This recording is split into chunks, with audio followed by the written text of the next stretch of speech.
بسم اللہ الرحمن الرحیم۔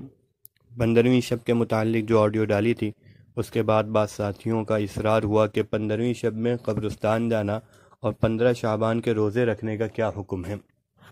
اس کے متعلق کچھ وضاحت کر دی جائے۔ واضح رہے کہ 15ویں شب میں قبرستان جانے کے متعلق حضرت عائشہ رضی اللہ تعالیٰ عنہ سے ترمذی شریف کی ایک مشہور حدیث ہے کہ حضرت عائشہ رضی اللہ تعالیٰ عنہ فرماتی ہیں کہ میں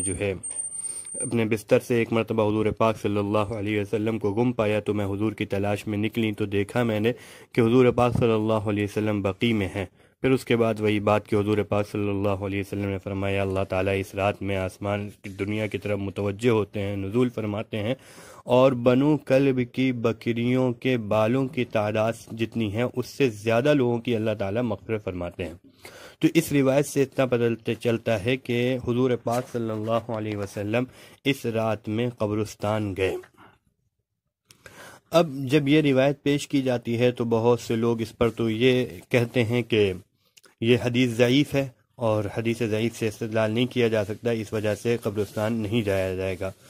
تو اس سلسلے میں عرض یہی ہے کہ حدیث ضعیف فضائل میں اس سے پہلے بھی وضاحت کی گئی کہ ضعیف حدیث فضائل کے متعلق اگر ہوگی تو اس کو قبول کیا جائے گا، اور یہ بات کتاب الاذکار میں امام نووی رحمۃ اللہ علیہ نے اس کی وضاحت کی ہے کہ فضائل میں ترغیب و ترہیب میں ضعیف حدیث کے ذریعے عمل کو مستحب قرار دیا جائے گا۔ اسی طریقے سے فتح القدیر کے حوالے سے کہا تھا والاستحباب یثبت بالضعیف، کہ عمل کا مستحب ہونا ضعیف حدیث سے ثابت ہوتا ہے۔ پس اگرچہ یہ حدیث ضعیف بھی ہے لیکن اس پر عمل کیا جا سکتا ہے، کیونکہ اس سے کوئی مسئلے کا ثبوت یا حلال و حرام کا ثبوت نہیں یا عقیدے کا ثبوت نہیں کر رہے ہم، بلکہ اس کے ذریعے صرف فضائل میں قبرستان جانے کی فضیلت پر وہ بھی استحباب کا حکم لگایا جا رہا ہے،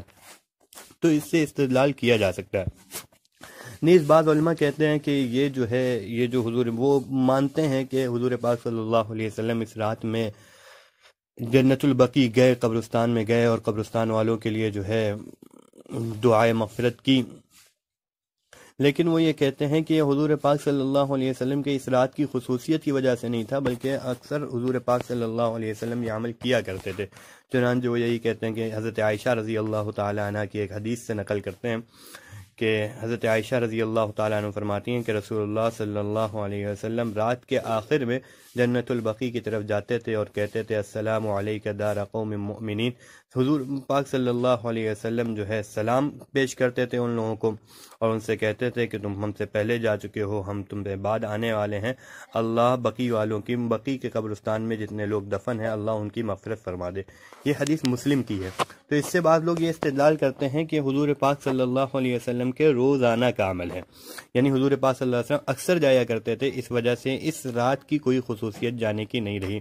تو اس کے بارے میں حضرت تھانوی رحمۃ اللہ علیہ نے اس کا جواب یہ دیا ہے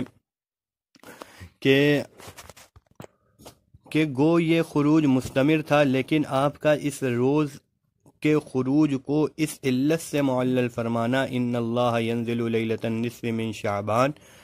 ظاہراً اس پر دال ہے کہ اس روز کے خروج میں اس لیلہ یعنی اس رات کا بھی دخل ہے۔ پس کوئی اگر اتباعا لہذا الحدیث اس روز گورستان میں قصدن جاوے اور جمیع مؤمنین کے ساتھ بالخصوص اموات کے لیے بھی استغفار کرے تو ظاہراً موجب اجر ہوگا، اتنا تو حدیث کا مدلول ہے۔ امداد الفتاویٰ جلد نمبر 4۔ تو حضرت تھانوی رحمۃ اللہ علیہ فرماتے ہیں کہ حضور پاک صلی اللہ علیہ وسلم کی عادت تو تھی اکثر کہ حضور پاک صلی اللہ علیہ وسلم اکثر جایا کرتے تھے، لیکن اس رات جو حضور پاک صلی اللہ علیہ وسلم گئے اور حضرت عائشہ رضی اللہ تعالی عنہ نے جب دریافت کیا تو حضور نے علت یہ بیان کی کہ اللہ تعالیٰ اس رات میں یعنی شعبان کی 15ویں رات میں آسمان دنیا کی طرف نزول فرماتا ہے۔ تو حضور پاک صلی اللہ علیہ وسلم نے اس رات میں جانے کو اس علت کے ساتھ حضور پاک صلی اللہ علیہ وسلم نے اس کو معلل فرمایا۔ تو اس سے یہ پتہ چلتا ہے کہ اس رات کی خصوصیت کی وجہ سے حضور پاک صلی اللہ علیہ وسلم گئے ہیں اور تمام مؤمنین جو مر چکے ہیں، جو اس دنیا سے جا چکے ہیں، وفات پا چکے ہیں، ان کے لیے اللہ کے نبی صلی اللہ علیہ وسلم نے دعائے مغفرت طلب کی۔ تو اس سے پتہ چلتا ہے اس رات کی خصوصیت کی وجہ سے بھی قبرستان جایا جا سکتا ہے۔ چنانچہ اکابرین علماء دیوبند میں سے اکثر حضرات کا یہی کہنا ہے۔ حضرت مدنی رحمۃ اللہ علیہ فرماتے ہیں اگر ممکن ہو تو بغیر تزک و احتشام اور اجتماع کے قبرستان میں جا کر تمام مردوں کے لیے دعائیں مغفرت کرے۔ یہ مکتوبات جلد نمبر 4 میں موجود ہے۔ اور حضرت مولانا عاشق الہی صاحب رحمۃ اللہ علیہ فرماتے ہیں کوئی مرد قبرستان چلا جائے تو وہ بھی ٹھیک ہے، مگر وہاں اجتماعی طور پر نہ جائے۔ میلہ لگانے کا کوئی ثبوت نہیں ہے۔ تبلیغی اور اصلاحی مضمون جلد نمبر 6 صفحہ نمبر 100۔ اور مفتی تقی صاحب عثمانی دامت برکاتہم فرماتے ہیں چونکہ نبی کریم صلی اللہ علیہ وسلم سے اس پر مداومت یعنی ہمیشہ جانا ثابت نہیں ہے، اس لیے اس کو سنت مستمرہ کا درجہ دینا صحیح نہیں ہے۔ ہاں کبھی کبھی چلا جائے تو کوئی مذائقہ نہیں۔ درس ترمذی جلد 2 صفحہ نمبر 581۔ مفتی محمود حسن گنگوہی رحمۃ اللہ علیہ فرماتے ہیں موقع مل جائے تو چپکے سے قبرستان چلا جائے۔ فتاوی محمودیہ جلد نمبر 3 صفحہ نمبر 253۔ تو اس سے پتہ چلا ہمارے اکابر کی بھی یہی رائے ہے کہ حضور پاک صلی اللہ علیہ وسلم سے چونکہ جانا ثابت ہے، لیکن حضور پاک صلی اللہ علیہ وسلم نے اس کا حکم نہیں دیا، اور حضور پاک صلی اللہ علیہ وسلم اکٹھا ہو کر حضور نے صحابہ کو لے کر ساتھ میں نہیں گئے، بلکہ حضور پاک صلی اللہ علیہ وسلم چپکے سے چلے گئے تھے۔ تو اگر کوئی شخص چپکے سے چلا جائے اور کسی کو اطلاع نہ دے تو اس کا یہ جانا ثابت ہے، اور اس کو جانے پر حدیث کی اتباع کا ثواب ملے گا۔ لیکن چونکہ ہمارے دور میں اس میں بڑے مفاسد آ چکے ہیں اور بہت سی ایسی چیزیں شامل ہو چکی ہیں جس میں نقصان ہی نقصان ہے، نفع کا احتمال بہت کم دکھتا ہے، کہ مثلا بہت سے لوگ اکٹھا ہو کر جاتے ہیں اور وہاں پر چراغاں کرتے ہیں، وہاں پر میلہ لگاتے ہیں، تو وہاں پر ایک میلے کی صورت پیدا ہو جاتی ہے۔ اس وجہ سے ان مضرات کی وجہ سے یہ ہمارے علماء کا کہنا ہے کہ اس وقت بہتر یہ ہے کہ قبرستان اس رات میں نہ جائے، کیونکہ یہ جتنی خرابیاں ہیں ان سے آدمی بچ سکے۔ لیکن اگر کوئی شخص چلا بھی جائے تو بھی وہ حدیث پر ہی عمل ہوگا۔ اب رہا مسئلہ 15 شعبان کے دن روزہ رکھنے کا، تو واضح رہے خاص 15 شعبان کا روزہ کسی صحیح حدیث سے ثابت نہیں ہے۔ جن روایات میں 15 شعبان کی فضیلت ثابت ہے ان میں بھی روزے کا تذکرہ نہیں ہے، مگر ایک روایت میں بطور خاص 15 شعبان کا ذکر ہے، مگر وہ روایت سند کے اعتبار سے کمزور ہے۔ روایت حضرت علی رضی اللہ تعالیٰ عنہ سے مروی ہے، ابن ماجہ کی حدیث ہے کہ رسول اللہ صلی اللہ علیہ وسلم نے ارشاد فرمایا جب شعبان کی 15 تاریخ ہو تو اس کی رات میں تم جو ہے قیام کرو، نمازیں پڑھو، اور اس کے دن میں روزہ رکھو، فصوموا نہارہا، تم اس کے دن میں روزہ رکھو۔ اس کے بعد وہی بات ہے کہ اللہ تعالیٰ اس رات میں جو ہے سورج کے غروب ہونے کے بعد سے آسمان دنیا کی طرف نزول فرما لیتے ہیں، اور اللہ تعالیٰ کہتے ہیں کیا ہے کوئی مغفرت طلب کرنے والا، اس کی مغفرت کر دی جائے، کیا ہے کوئی رزق طلب کرنے والا، اس کو رزق دیا جائے۔ چنانچہ یہ جو ہے ابن ماجہ کی حدیث ہے، حضرت علی رضی اللہ تعالیٰ عنہ سے مروی ہے، اس میں ہے کہ حضور پاک صلی اللہ علیہ وسلم نے فرمایا کہ اس کے دن میں روزہ رکھو۔ اب یہ روایت سندن کمزور ہے۔ اب سندن کمزور ہونے کا مطلب یہی ہے کہ کیا اس روایت پر عمل کیا جا سکتا ہے یا نہیں کیا جا سکتا ہے، تو پہلے بتایا جا چکا ہے کہ فضائل میں ضعیف روایت کو قبول کیا جا سکتا ہے۔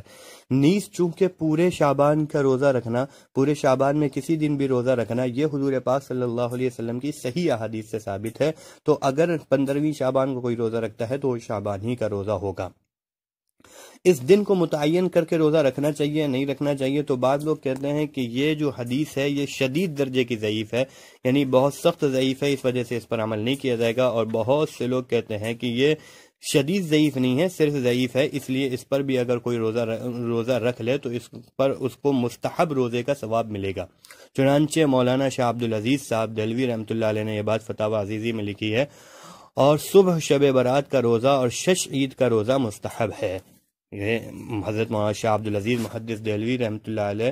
یہ فرماتے ہیں کہ کوئی شخص شب برات کی صبح روزہ رکھے تو یہ مستحب ہے، اور چنانچہ حضرت تھانوی رحمۃ اللہ علیہ نے بھی یہ بات کہی ہے کہ 15 تاریخ کا روزہ رکھیں، اور مفتی عزیز الرحمان صاحب جو دارالعلوم دیوبند کے مفتی اعظم رہے ہیں انہوں نے کہا کہ 15ویں شعبان کا روزہ مستحب ہے، اگر کوئی رکھے تو ثواب ہے اور نہ رکھے تو کوئی حرج نہیں۔ فتاوی دارالعلوم جلد نمبر 6۔ حضرت مولانا حسین مدنی صاحب بھی فرماتے ہیں البتہ اگر ممکن ہو تو 14-15 شعبان کو نفلی روزہ رکھا جائے۔ مکتوبات جلد نمبر 4 صفحہ نمبر 78۔ مفتی محمود حسن گنگوہی رحمۃ اللہ علیہ فرماتے ہیں شعبان کی 15ویں کا روزہ رکھنے کا حکم حدیث میں موجود ہے، فتاوی محمودیہ۔ اسی طریقے سے ابن رجب حنبلی نے رحمۃ اللہ علیہ نے بھی لطائف المعارف میں لکھا ہے کہ نصف شعبان کا روزہ ممنوع نہیں ہے، کیونکہ یہ ایام بیز میں سے ہے، یعنی 13، 14، 15 کو ویسے بھی حضور پاک صلی اللہ علیہ وسلم سے ثابت ہے اور حکم موجود ہے کہ ان ایام میں روزہ رکھنا چاہیے، اور نصف شعبان بھی ایام بیز میں آتا ہے، اور خاص 15 شعبان کے روزے کا حکم بھی وارد ہوا ہے۔ اور پھر اس کے بعد ابن رجب حنبلی رحمۃ اللہ علیہ نے وہی حضرت علی رضی اللہ تعالیٰ عنہ کی ابن ماجہ والی حدیث دہرائی ہے کہ اس میں جو ہے خاص 15 شعبان کے روزے کا حکم ہے۔ تو روزے کا حکم ثابت ہے، لیکن ضعیف حدیث ہے، تو ضعیف حدیث کے بارے میں وہی حکم ہے کہ عمل کر لیا جائے تو بہتر ہے، نہ کیا جائے تو کوئی حرج نہیں ہے۔ اس بارے میں یاد رکھنا چاہیے یہ جتنے فضائل ہیں، یہ فضائل چونکہ ضعیف روایت سے ثابت ہے، اس لیے ان کے ثبوت کا اعتقاد اور یقین نہیں رکھا جائے گا کہ ہاں ایسا یقینی طور پر ثابت ہے۔ یقینی طور پر ثابت ہونے کا مطلب یہ ہے نہیں رکھا جائے گا، اس کا مطلب یہ ہے کہ اگر کوئی شخص روزہ نہ رکھے تو اس کو لعن و طعن نہیں کیا جائے گا، اس کو برا بھلا نہیں کہا جائے گا۔ اسی طریقے سے اگر کوئی شخص اس رات میں عبادت نہ کرے تو اس کو بھی برا بھلا نہیں کیا جائے گا۔ لیکن چونکہ عمل کرنے والوں پر ایک طرف کچھ لوگ ایسے ہیں جو بدعتی ہونے کا حکم لگاتے ہیں کہ کسی حدیث سے ثابت نہیں ہے، یہ بدعت ہے، یہ فلاں ہے، یہ فلاں ہے، تو ان کا یہ عمل بالکل غلط ہے۔ اگرچہ حدیث ضعیف ہی کیوں نہ ہو، لیکن تمام کے تمام جمہور علماء کا فیصلہ یہ ہے کہ ضعیف حدیث فضائل میں، ضعیف حدیث ترغیب و ترہیب میں، یعنی کسی مسئلے کسی چیز سے ڈرانے میں اور کسی چیز کی طرف رغبت دلانے میں ضعیف حدیث پر عمل کیا جا سکتا ہے، تو ان کا یہ کہنا بالکل غلط ہے کہ اس پر جو ہے عمل کرنا بدعت ہے۔ تو یہ صحیح بات ہے جو 15 شعبان کے روزے کے متعلق اور قبرستان جانے کے متعلق ہے۔ اب رہا قبرستان جانے میں جتنی خرابیاں ہوتی ہیں، اس کی وجہ سے آج کے دور میں اگر کوئی شخص قبرستان نہ جائے تو یہی زیادہ بہتر ہے۔ وآخر دعوانا الحمدللہ رب العالمین۔